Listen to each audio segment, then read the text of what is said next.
আর আজকে সকাল সকালে একটা মনে করেন ধরেন খরা হয়ে গেছে। কি খরা? এই জানেন মেশিনের একটা পার্টস নষ্ট হয়ে গেছে।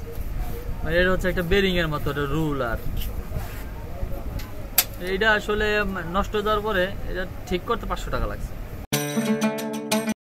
Hey guys, good morning, welcome to my new vlog. তো আজকের ব্লগে আছে হচ্ছে দোকানে থেকে আজকের ব্লগটা স্টার্ট করতেছি।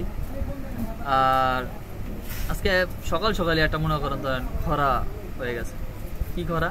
এই জানেন মেশিনের একটা পার্টস নষ্ট হয়ে গেছে। মানে এটা হচ্ছে একটা বেরিং এর মতো একটা রুল। আর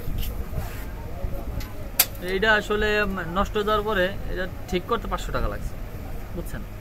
মানুষ মানে কি করে খাবে চিন্তা করেন আপনি। শুধু জাস্ট এতটুকু এটা চেঞ্জ করতে 500 টাকা লাগছে। 500 মানে টোটালি মনে করেন ধরেন আমি আসলে আমার বেহুশ হয়ে গেছি।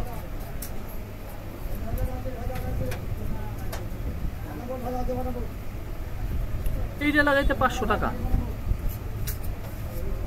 আপনারাই বলেন এটা লাগাইতে কয় টাকা লাগতে পারে? আপনারাই বলেন যে এটা লাগাইতে কয় টাকা লাগতে পারে?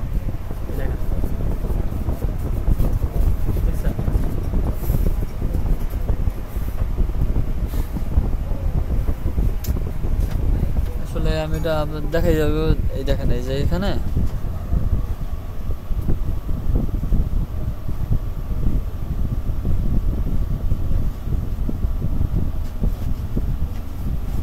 আমাদের সেখানে যে অলি ভাই আছে, অলি ভাই লাগাই দিয়ে গেছে একটু আগে।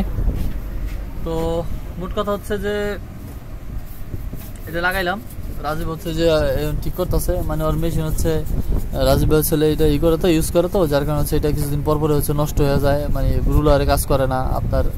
এই যে যেটা রুলার ছিল ওইখানে আপনার জাম হয়ে যেত, সব জাম হয়ে কাগজ বেজে যেত। পরে বলছে যে এইটা নাকি সমস্যা, পরে এটা আর কি চেঞ্জ করে নিয়ে আসলাম। এটা চেঞ্জ করে দিয়ে গেছে অলি ভাই। যাই হোক, এখন আপাতত মনে ভালোভাবে ফটোকপি হয়েছে।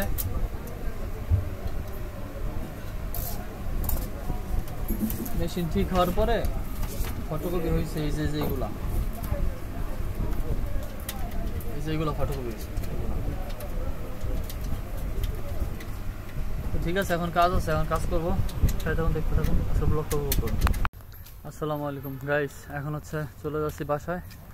যাবো হচ্ছে আবার আপুকে নিয়ে হসপিটালে। আপুর আজকে হচ্ছে ডেলিভারির ডেট।